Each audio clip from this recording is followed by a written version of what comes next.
Hey everyone, I wanted to share a little bit from the session we had today, one of my Zoom seminars, where this week we were talking a little bit about some of the recent developments with the release of the files and a lot of things particular to this week, which we felt were something different happened this week. And in one respect, one of those kind of like hit me more personally.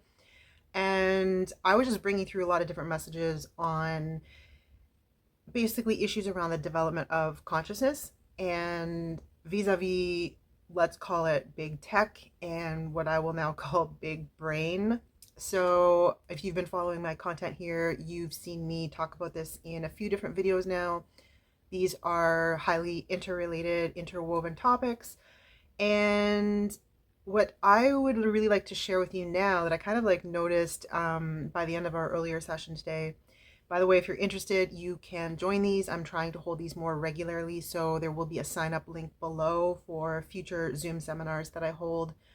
And these vary a little bit in their like methodology and approach. So these are kind of like a hybrid kind of, it's group coaching, it's channeling, it's my intuition, and some of them are more or less like structured lectures with like more reflection questions for participants. And we always have discussion, really good discussion. So if you're on my channel and you like my video content, I welcome you. I would love to meet you and find what's resonating with you here. So those links will be below. Now, today, we like near the end of today's session, and I'm about to hold another one actually. We kind of got on talking about issues of, particularly for women, finding our voice, using our voice, and the ways in which that is like more or less difficult based on our upbringing and basically, gender socialization. With most women, it's fairly universal. And there's just some interesting points coming up about the nature of power and different, let's call them competing paradigms of power. So we talk about the powers that were and this very patriarchal world that in many respects is kind of like crumbling at the edifice because its foundations are, either like built on lies or, various other types of violence or untruth. And in contrast to that, another paradigm of power, which is much more linked with, I would call it vital truths. So speaking from your own experience is a highly underrated and under recognized form of power. So, and this also relates to what I've spoken quite a bit about in terms of language and the way that we use language.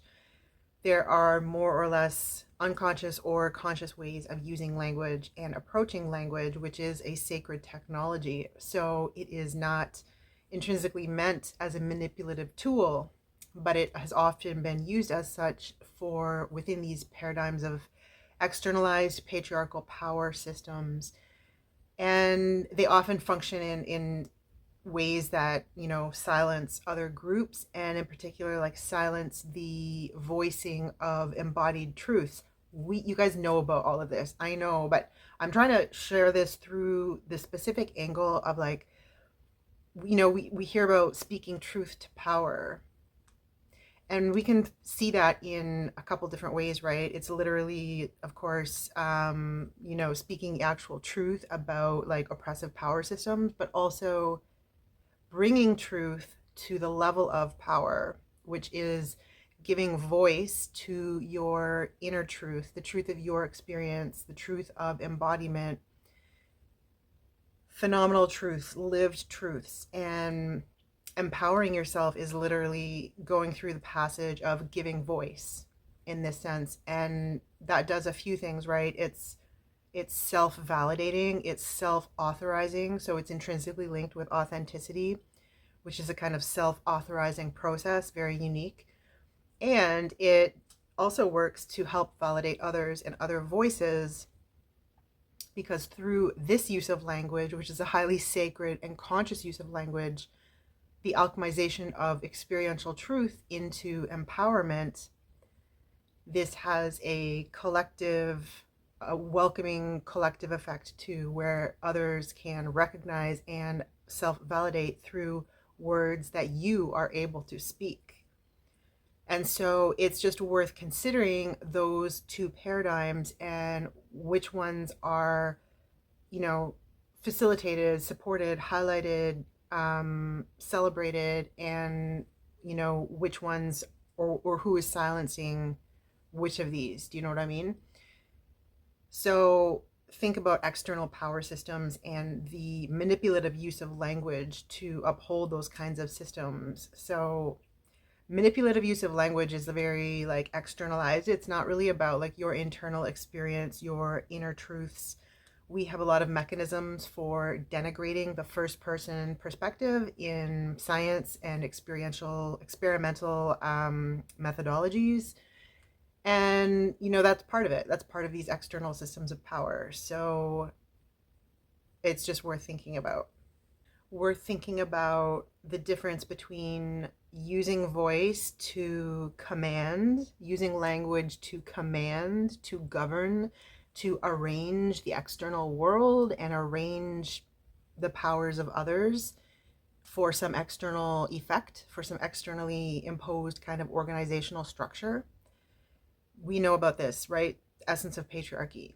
And the difference between that and using language in the sacred embodied sense, which is literally this like bringing truth into power, into light, empowering truth, right? Bringing it from this inner space, this inner clearing in such a way that you can share it with others and bring light to the truth, which others can also enter into. So it becomes this invitational space, a collectively empowered space by definition.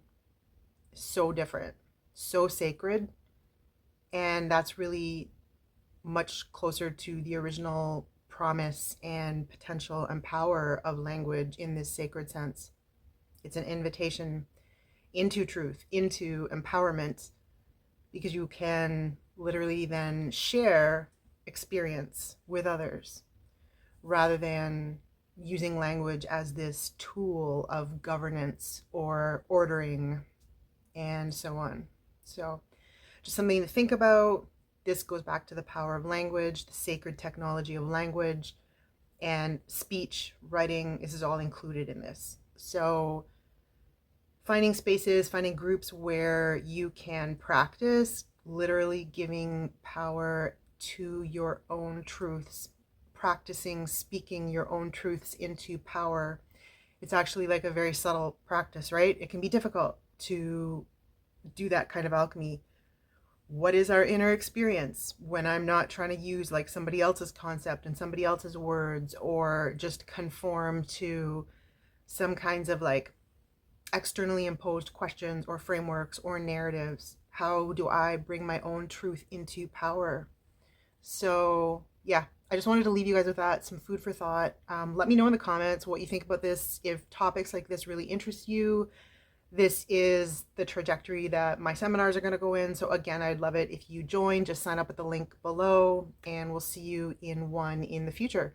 There's no like set schedule on these yet. I'm trying to make them more regular, but I work with like some scheduling constraints. So as we go, and yeah, it's gonna get really good. So thanks, and I will talk to you guys soon.